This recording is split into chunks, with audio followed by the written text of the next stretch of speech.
This podcast is intended for investment professionals only. All investing involves risk. Hello, everybody, and welcome to our AI webinar, Boom or Bubble. I'm Laura Brown, and I'm Head of Public Markets Distribution at L&G, and welcome you all to spend the time with us this afternoon.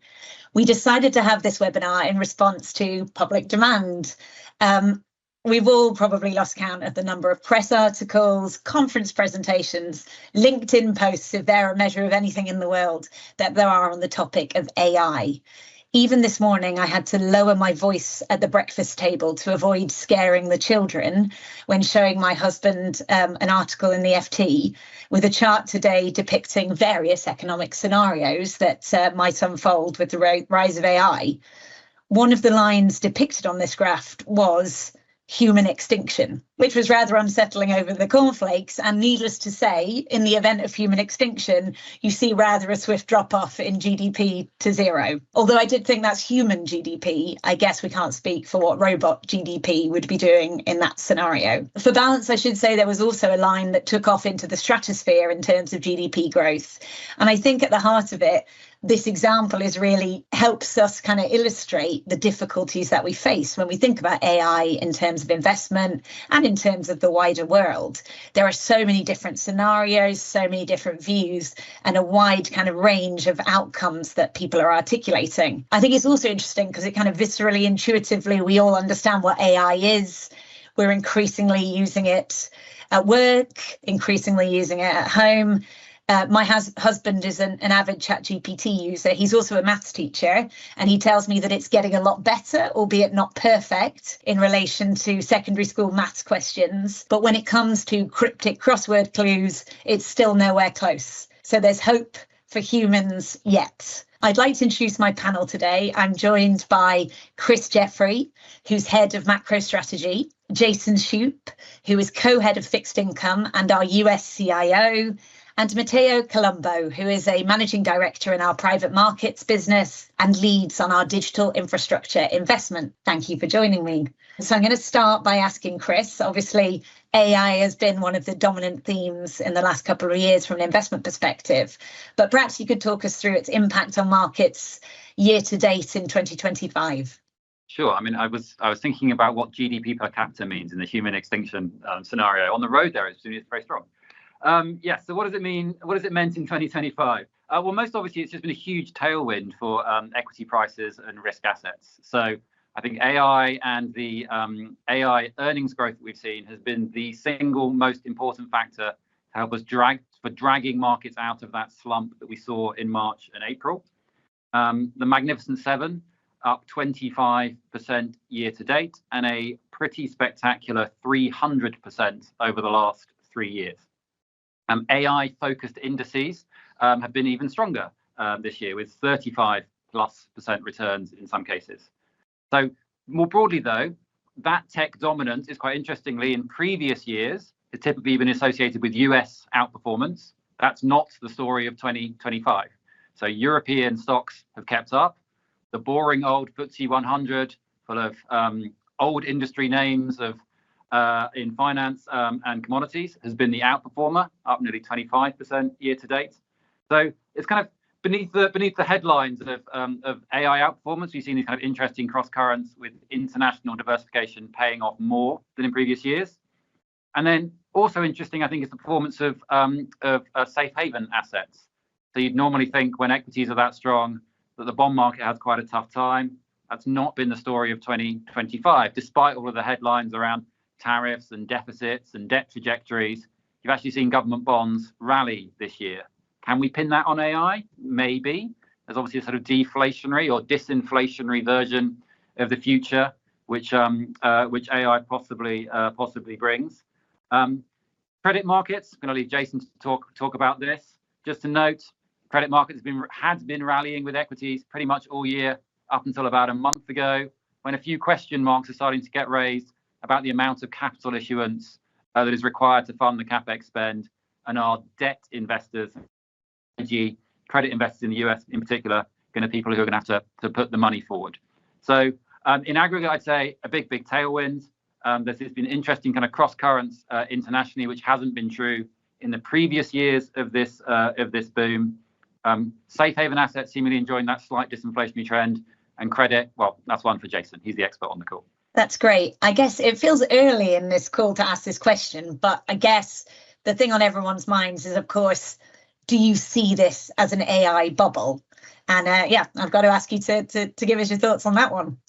Yeah, thank you for the easy question early on. So I'm going to start with a definition, and I like the definition from Eugene Fama in 2014, that a bubble is an irrationally strong price increase that implies a predictable strong decline. So a two-part definition. I think the two parts are important. Is the price increase we've seen today irrational, and does it predict a strong decline in the future? So taking the first one. I said already, Mag 7 returns up 300% in the last 3 years. That is a huge number. But earnings for the Mag 7 have tripled since 2021. Gross margins for the Mag 7 have been steady at 50%. Free cash flow has grown similarly to earnings. So and running at around $400 billion per annum, meaning that the AI capex rollout in large part, not exclusively, in large part is being self-financed by the hyperscalers. So is the concentration risk concerning that comes with this? Absolutely. Is that a concern? Yes. Is it irrational that we've seen the price response that we have in response to such strong earnings and free cash flow growth? I don't think so. So I don't think you meet the irrationality bar. And then that gets me to the second part of the definition. I guess the one that everyone really cares about. Is there a predictable strong decline around the corner? Like, is the bubble going to go pop? Bubble's only a bubble if it pops. And there I just say, for any given sector over the course of the last 100 years in the US, there's been about a 1 in 10 chance for crash risk on a 2-year investment horizon. When you've seen the kind of run up that we've seen in the Mag 7, that rises to about 1 in 3. So how do we think about that? Crash risk is elevated. Yeah, that would be consistent with the historical record, but doesn't mean a crash is likely. I mean, we're still less than 50%. In those 2/3 of scenarios where strong run-ups have not crashed, guess what? They lead to continued strong returns. So if you were to force me to give you a yes or no answer, I would lean on no. If you would allow me a more nuanced answer, I'd say it doesn't meet the definition of irrationality or predictable strong decline that is implied with the use of the word bubble. Nice. I'm glad. It's always good when you get a yes or no answer. So we can hold you to that in future webinars and see how we get on. Jason, I want to turn to you now. And obviously, the US is absolutely at the epicenter of all of this, as it usually is, but perhaps in AI more than even anything. From a macro perspective, and it's kind of coming back to this point about bubbles, human extinction, all the rest of it. Do you think AI is ultimately going to disrupt or derail economic growth, or is it going to take off? Is it going to save us? I think the easy answer is it probably changes the composition of growth in the US quite significantly, as it already has this year, right? So assuming it isn't a bust for the minute, I think you can make an argument that you potentially go from really a consumption, PCE driven and dominated growth profile in the US to a growth profile where productivity gains and maybe investment are playing a bigger role. For us, I think that the hope is that in the US, at least, the hope is that means an uplift to trend growth of some sort, probably on the order of 30 to 50 basis points is in the reasonable envelope, a little bit less than the utopia line on your graph that you were talking about, and considerably better than, I guess, Terminator, Skynet, the machines take over the world scenario. That may not seem like a lot, 30 to 50 basis points or half a percentage point uplift to the growth trajectory in the US. But in the context of the deficit dynamics that we're contending with in the developed markets and in the US in particular, it could be quite meaningful, and it should be understood that it's really quite difficult to actually impact trend growth in the US with an economy as large as it is in any meaningful direction to begin with, right? So I think there really is the possibility that AI potentially is an answer or helps us deal with very large deficits and reducing them in the future. The two notes of caution that I would maybe throw into the mix there. One is the timing risk, and to the extent that we see some sort of J curve in how this manifests into productivity gains, it's very possible that you see more immediate impacts to employment before the real productivity gains start to show up in the data. That's something we have to think about quite closely. And then the second thing is that increasingly, and this has been alluded to a bit already on the webinar today, the AI investment boom is being debt funded, right? And I think we're at this inflection point. And 2025 will go down as the year where we've transitioned from self-financing, free cash flow financing of AI infrastructure largely by the mega tech names and the hyperscalers to relying more on the debt markets to do it. And I guess the risks there are obvious, but you're socializing more broadly the risks of whether this is a bubble across the entire economy, and it's no longer concentrated in the large tech companies.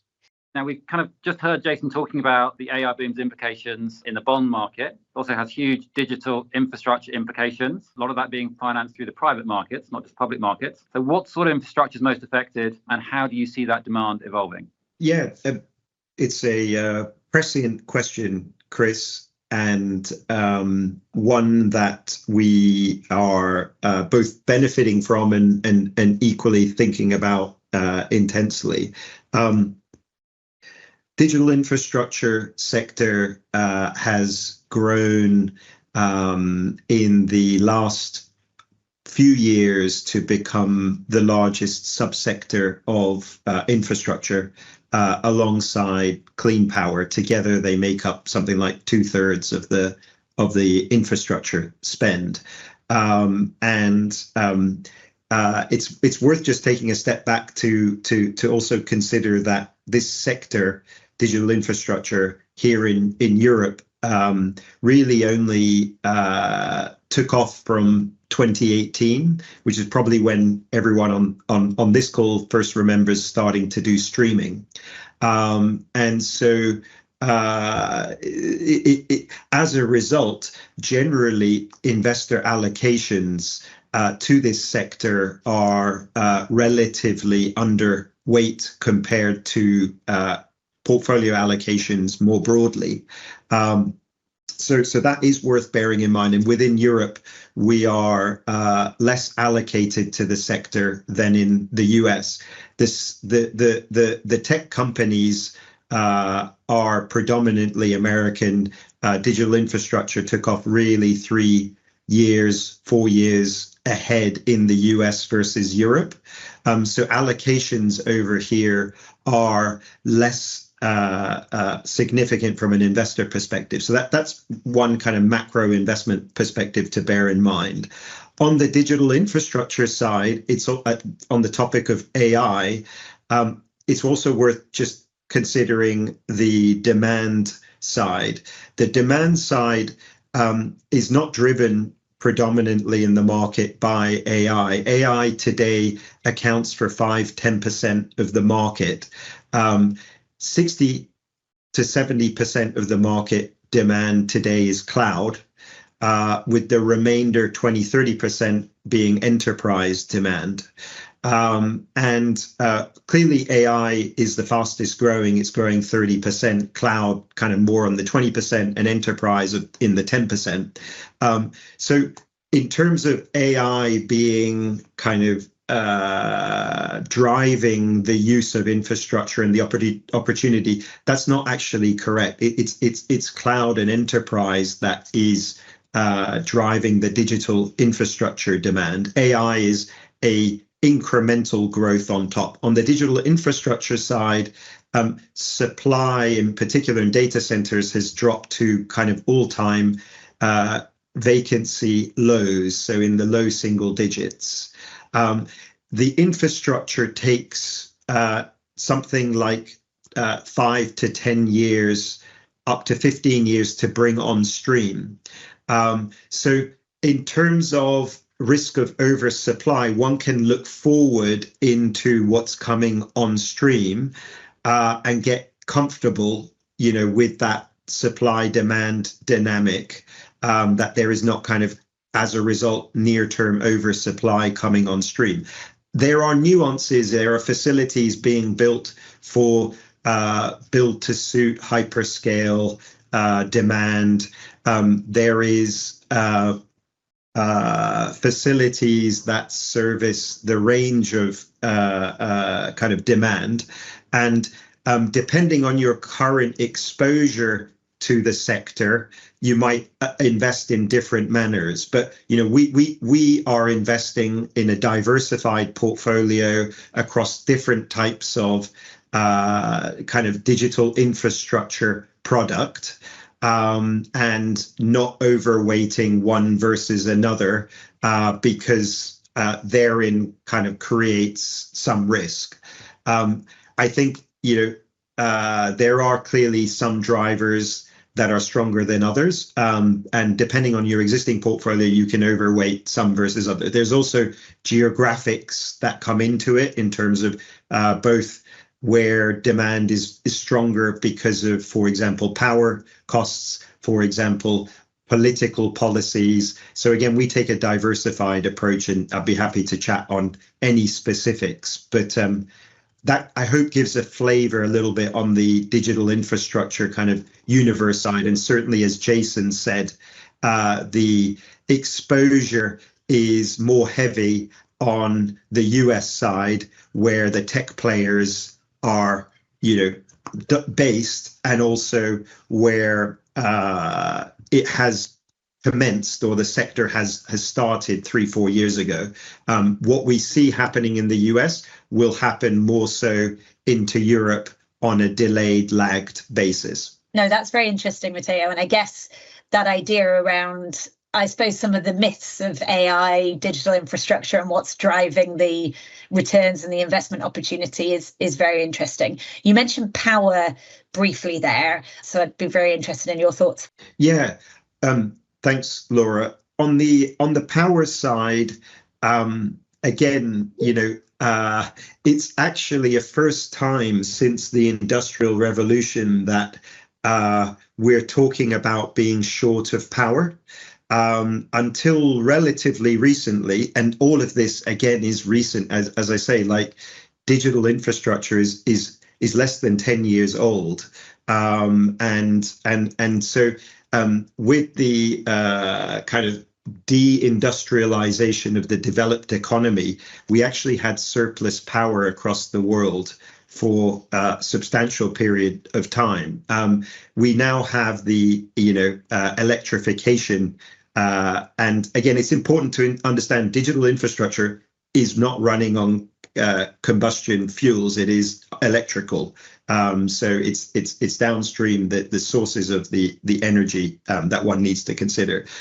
However, digital infrastructure and demand follows populations, and so populations are concentrated in certain locations. We're sitting here in London. It's the world's second largest data center market. So clearly, where you have concentrations, you do have constraints on power. And power infrastructure takes, again, 5, 10, 15 years to come on stream, potentially even longer. So where you have demand growing 30% plus CAGR, clearly that power supply cannot meet the growth in demand. So therefore, you end up in a dynamic where those that have the power or the supply in a constrained market can benefit. And so, from our side, we've been investing in the sector since 2018. And, we have got investments that are benefiting from these tailwinds. But if you enter today blindly, let's put it, certainly you can face overpricing, you can face lack of capacity, but on a global basis, that's why actually it's a global business demand, and there are more opportunities. On power, the other thing to bear in mind is power costs. and what is the use of the digital infrastructure. AI potentially can be located from a research perspective geographically agnostic, so it's tending to flow to areas where there is more ample supply, where power costs are lower, where there's more renewable. However, if there were to be a bubble and some retreat in demand, that's where you, with that infrastructure, you may face some kind of economic or business plan difficulties. However, where you are located serving cloud, enterprise, as well as AI, you're not as reliant on AI per se. And then within geographies, US is clearly a leading market on the AI side. So if AI were to retract, America would be impacted kind of more. So I hope that gives a little bit of a flavor. Yes, no, that's really helpful. We've started to have some questions come through from the audience, which is fantastic. Keep them coming. Chris, maybe one for you first. A question around which industries in the wider economy do we think are likely to benefit first from AI? So I'm guessing this isn't a question about the providers of the tech themselves, because that horse has bolted, I would say. But the industries beyond that, it's going to be the ones who are doing things which are like an element of sort of search equivalent type dynamics are embodied within their workflow. So I don't think it's too much of a surprise that you're seeing quite a lot of headlines about penetration of AI within the legal profession, where searching through case law is a decent part of the workload. Where and it shouldn't be too much of a surprise where kind of helping clients answer their queries that an interrogation of an internal database is kind of helpful is the other place. So it's anything which just really, in the first iteration of AI, it's building on what we've kind of already seeing. It's large language models which help with interrogation of large sets of data, particularly good at dealing with large reams of human text. So that'd be the places where I'd point to. I think it's an interesting one, and Jason, maybe ask you to comment on the employment side of it. I know there was a recent report from the World Economic Forum saying that we're all very concerned that job numbers are going to reduce, but this report talked about actually overall job numbers globally are going to go up. But digging into the detail in areas like food production, which I guess aren't necessarily what we're aspiring for our children to enter into as professions. So you touched on employment briefly and your kind of thoughts on the macro impact in the US, but really interested, Jason, in how you see AI kind of feeding through into that.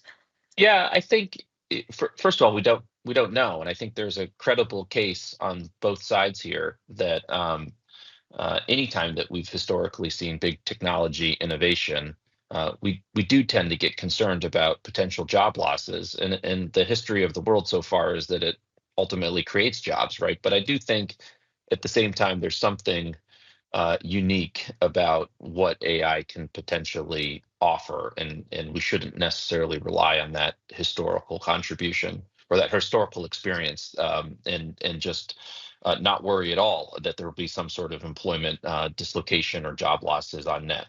I think the way that we've been thinking about this lately has been really relative to sort of where the consensus is in terms of the macroeconomic forecast for the next year, and what the direction of vulnerability is to that sort of thought. And we've all become very accustomed to this idea of the K-shaped economy, right? This kind of more bifurcated winners and losers type of experience, where the top income in the US has been doing a significant amount of the consuming and driving a significant amount of the growth, while maybe the cost of living challenges that we've had over the last 2 years have been most felt at the bottom. I think one thing to think about, and it comes back to what Chris was saying, when you think about where AI might have the most impact, it sounds awfully like it's going to be much more in sort of white collar, traditionally median consumer, from an income demographic, jobs, right? And so I think it's a terrible analogy, but I think of the K-shaped economy and the bottom part of the K getting fatter and fatter and fatter, and starting to move up the income demographic kind of spectrum. And so from that perspective, that's where I'm, when I'm not worried about the tech space and all the supply that they're bringing and all the bonds that they're bringing. I think when you think about where you need to be looking for companies that might be exposed, it's in that median consumer demographic that I'd be looking for, where the most leverage is. And then the other one that's quite controversial, but we're starting to see it in the U.S. and I guess it's a phenomenon that we've seen in Europe for a while too, is rising youth unemployment. So we have a whole crop of very smart college graduates who've come in and found the job market very difficult right now because a lot of companies have paused their hiring, and that has, most immediately affected the incoming sort of grads that we've had into the labor force. Ironically, they're probably the ones that are most knowledgeable about AI, right? So I think the debate is, does that persist and continue to become a problem in the U.S.? And does that also mean that you need to be very mindful about companies that are leveraged to the youth consumer? We've seen that in sort of fast casual dining as being one area that has recently cropped up, but I wouldn't suggest that is the end of the story either there. Oh, that's really interesting. Now, Matteo, I'm going to come back to you in a minute around some of the questions we have on the actual infrastructure side, but in terms of current markets, valuations, etc., I guess there's various different questions related to the same topic. Things like the fact that's being thrown around Meta getting 98% of their revenues from advertising. What we think about what's been going on over the last couple of days in terms of market valuations, how we feel about price earning ratios and other metrics within the tech sector and how those compare to historical levels.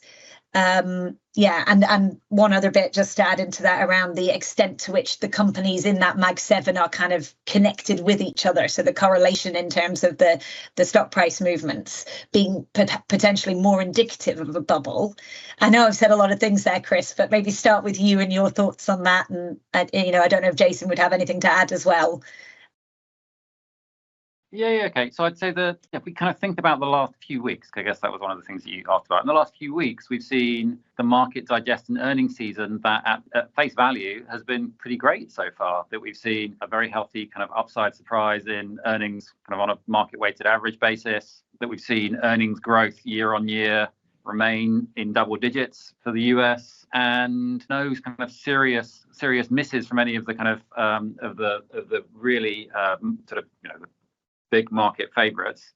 But the price action has been a bit more bifurcated than that, kind of a bit more interesting, that you've had the I'd say a distinction between the entities which are able to demonstrate that they can monetize this and monetize it pretty quickly, getting market support, and entities which are laying out rather large capex plans without an obvious rapid monetization, not getting that market support. You've kind of already referenced Meta, that'd be the kind of biggest one in that category. So I think there's a kind of a bit of a distinction playing out there, which might well lead to lower correlations amongst that Mag 7 group than we have seen before. That feels like it could potentially be quite structural, that you've now going to be entering into a period where, well, like looking backwards, you've gone through a period where all capex plans were getting rewarded. Like the marginal investor seemingly has gone, oh, you want to invest in AI capex? Great, I'll have some of that.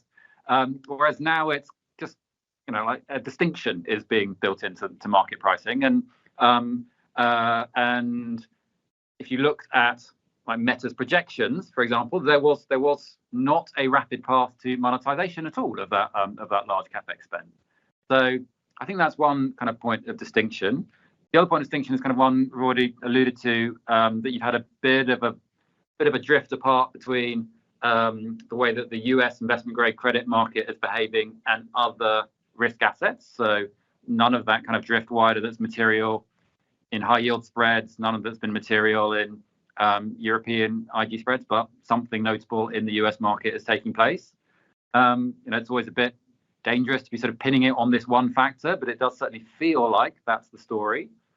In terms of the valuations, yeah, there are names in the market with absolutely eye-popping price earnings multiples, and the multiple attached to the S&P 500 in aggregate is pretty reminiscent of the late 1990s. So I can kind of completely see where those concerns come from.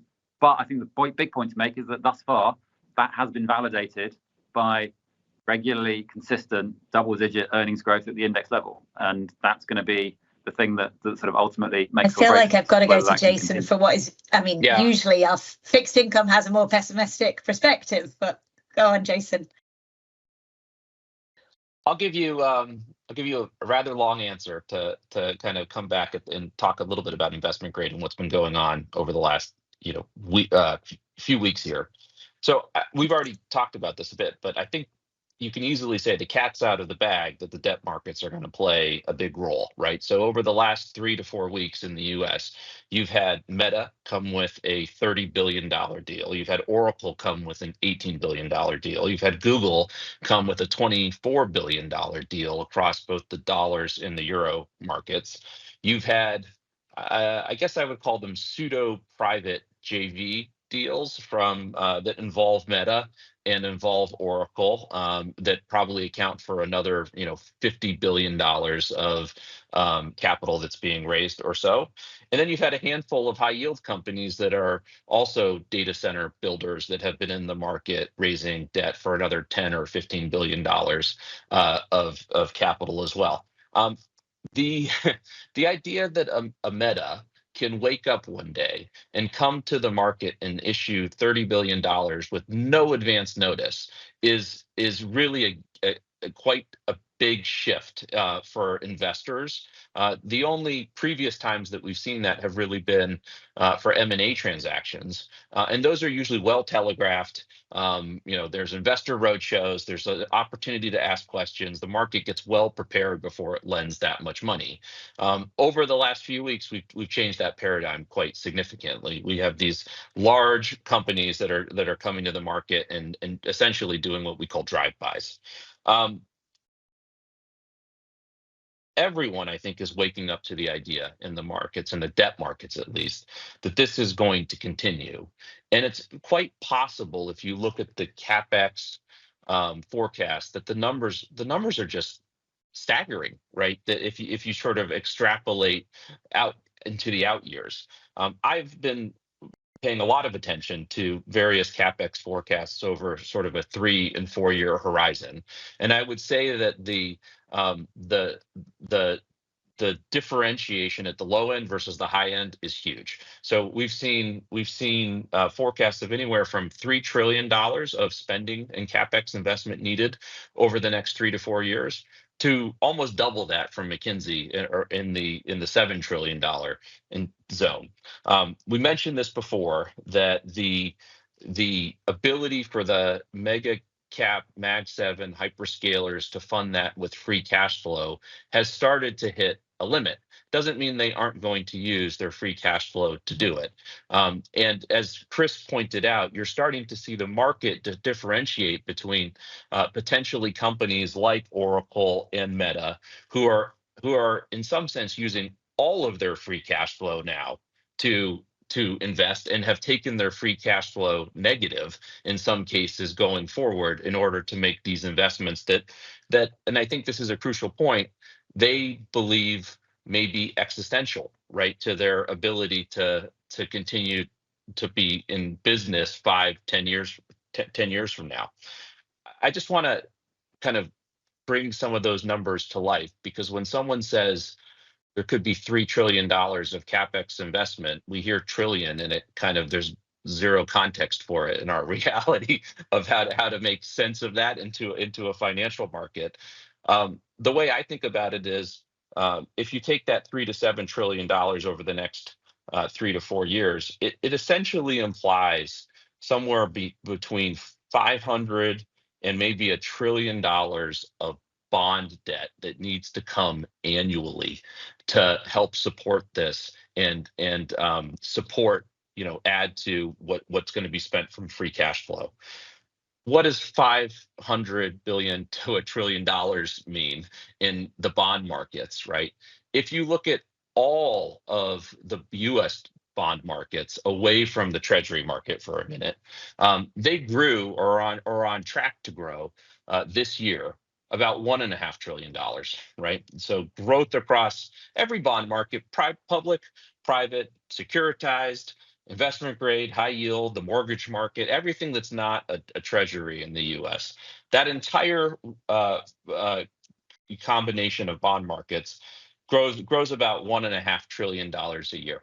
So we're talking about a meaningful increase to the size of the bond markets just coming from the AI trade, and in all of these formats, anywhere from a 30% increase to almost a 100% increase in the growth rate of these bond markets. The other way to frame this, just to kind of put a pin in it, is the Treasury market itself grew by about $1.5 trillion, $2 trillion this year. So we're also talking about growth that in AI that's almost on the order, or could be on the order, of what we're seeing growth in the Treasury market.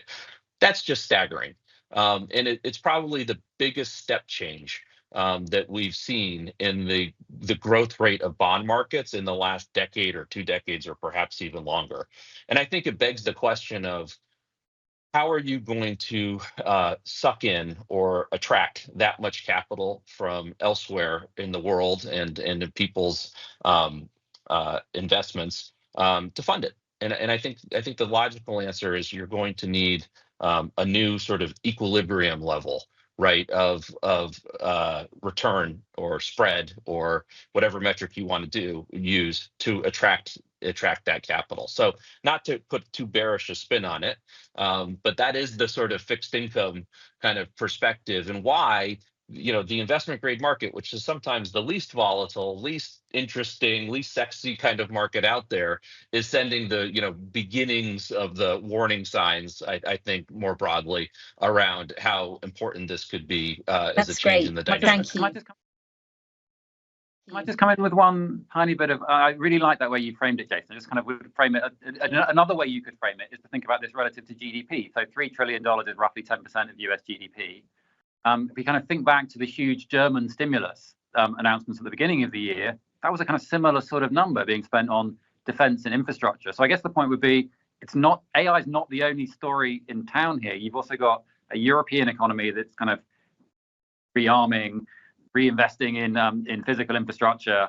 That's going to be 10% of GDP over the course of a decade. You've got AI as well. There's just like a lot of sources of demand for capital, and we've kind of spent so long over so many years talking about there's not enough capex, and suddenly you wait for a bus and I like come along this. at once. Yes. So Matteo, switching from public markets to private markets, I guess quite a few of the questions are sort of talking about, what if the bubble bursts? What would the market correction look like? So interested from your perspective in the kind of investments that we might make in the private markets into digital infrastructure. How does that play through in terms of the returns and risks that we see if the public markets bubble starts to burst? Yeah, on the private market side, obviously we are tending to look a little bit longer term, and we have an investment horizon in the circa 10-year type timescale, and hence what I was saying earlier in my response, one needs to look at the supply-demand dynamic and the timelines for delivering such infrastructure. As Jason says, like, there's a lot of demand forecast for growth and in turn infrastructure. However, in the physical world, dare I say it, things take time to build. So, it's not some of this growth forecasts are based on the CAGRs, but it's physically impossible to build this stuff in the time frames that are needed. So, therein comes innovation, and so it's a really exciting part of the kind of market to be in. One from our side that we look at and consider, is the contracted nature that we are backing on the infrastructure space with our strategy. So and equally the exit horizons. So from our perspective, we tend to be forecasting and acting on investments that we exit within a 10-year horizon. Often our contracted cash flows, which are to the world's kind of most valuable companies, are of a duration even longer than our hold horizon. And then when you layer onto that we have exposure to multiple of these players, and we can deliver, high teens returns, that is a very attractive dynamic, and why we're, very enthused to be investing in this space.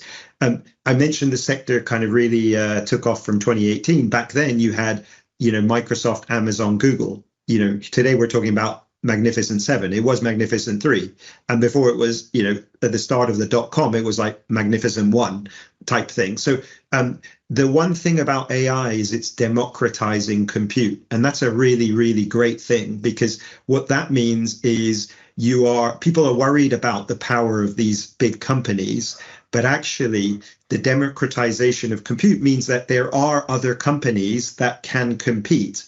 And NVIDIA, was one of our clients in one of our facilities. They were world's 5th largest company when we first signed them. Today, they're the world's largest company. The point is, from a supply perspective, we have more customers now.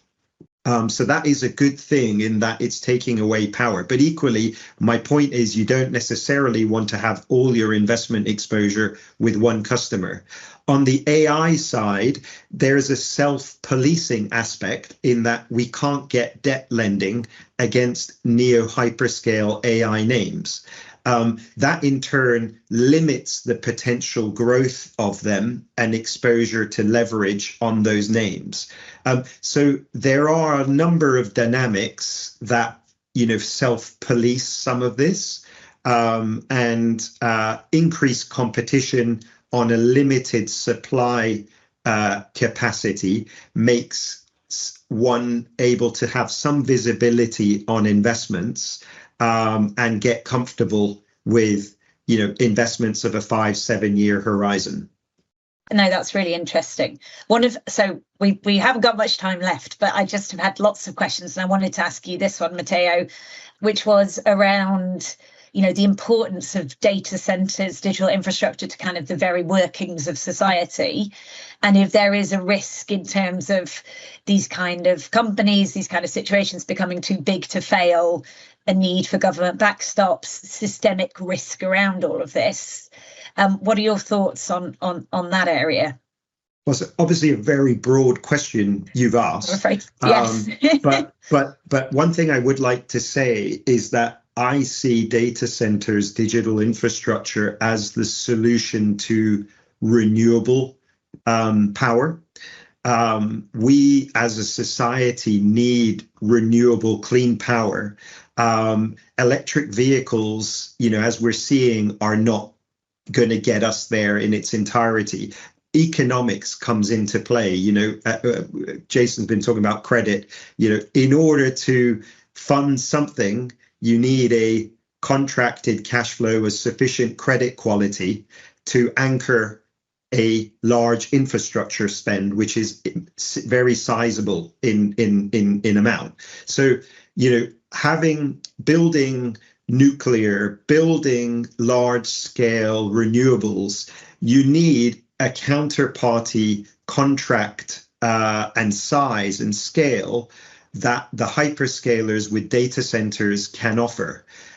Why does that not exist today? As I said at the very start of our conversation, this sector is brand new in the sense it's 2018. We do not have data centers of scale of 100 megawatts fully leased in Europe. In America, it's starting to be. Once you have those kind of facilities, which we're going to come to in the coming few years, we can then have mega scale renewable projects, power utility projects that are backed by that. In turn, that allows electric cars to actually be able to plug in, because at the moment you buy it, you can't plug it in. That's because there's a shortage of power. So we're entering a kind of And so I see digital infrastructure and the tech companies really helping us solve that. So in that respect, I hope that gives a little bit of perspective. That does. That's really interesting, and I think it's probably a good moment to wrap us up as a result. One of the sort of thematic questions coming through was around really what's next in terms of robotics, transformation of physical work. How does society and finance transform even more in relation to those things? So it feels like there's good fodder there for a future. What are the further implications of all of this, and interest from our clients. But for now, we'll leave it there. I guess we'll continue to observe through the rest of 2025 whether Chris is right and it's not a bubble, and into 2026. So thank you, everybody, for joining us. Thank you to my panelists. It's been a really, really interesting discussion. And let's hope that we avoid the human extinction. Happy weekends all. Thank you. As a reminder, this podcast is intended for investment professionals only and shouldn't be shared with a non-professional audience. The views expressed in this podcast are those of L&G's Asset Management Division, as at the date of publication. This podcast is for informational purposes only. This podcast is intended for investment professionals only and shouldn't be shared with a non-professional audience. Economic, the views expressed in this podcast are those of L&G's Asset Management Division. It does not constitute research or investment. This podcast is for informational purposes only. It is not recommendation or advertisement to buy or sell securities. The information discusses general market, economic, or political assumptions, opinions, and estimates that provided for illustrative. It does not constitute research. There is no guarantee that any forecast or tax will come to pass. It is no recommendation any right of action against buy or sell securities, accuracy or complete investment information contained assumptions, opinions, where this podcast contains third-party information. The accuracy or guarantee that any forecast made cannot be guaranteed. No party shall have any right of action or liability in relation to the accuracy or not for distribution to any person in any jurisdiction where this podcast contains third-party information. The accuracy or complete copyright information cannot be guaranteed. Legal and general no responsibility limited or liability and regulated by the Financial Conduct Authority. Not for distribution to any person in any jurisdiction. References herein to L&G would be contrary to local law or regulation. The global copyright that includes in the European Economic Area, L&G manages Europe Limited, authorised and regulated by the Central Bank of Ireland. Unless otherwise stated, references herein to L&G, European communities are meant to capture the global conglomerate that includes in the European Economic Area, L&G manages Europe Limited as an authorised and regulated by the Central Bank of Ireland to the European Union Management Company pursuant to European Managers Regulations undertaken for collective investment in the USA, Legal and General Regulations 2011, America and a US alternative investment fund manager pursuant to the European Union Legal and General Investment Fund Managers Regulations Japan FSA registered in the USA, Management Company Legal and General Hong Kong issued by American Investment Management SEC regulated licensed by in Japan Legal and General Investment and in Singapore issued by Japan FSA registered company registration number in Hong Kong issued by Legal and General Investment Management Asia Limited, which is regulated by the Monetary Securities and Futures Commission. For full terms and conditions, please issued by LG. To find more content, you can check us out on company registration number 2022318776W, which is regulated by the Monetary Authority.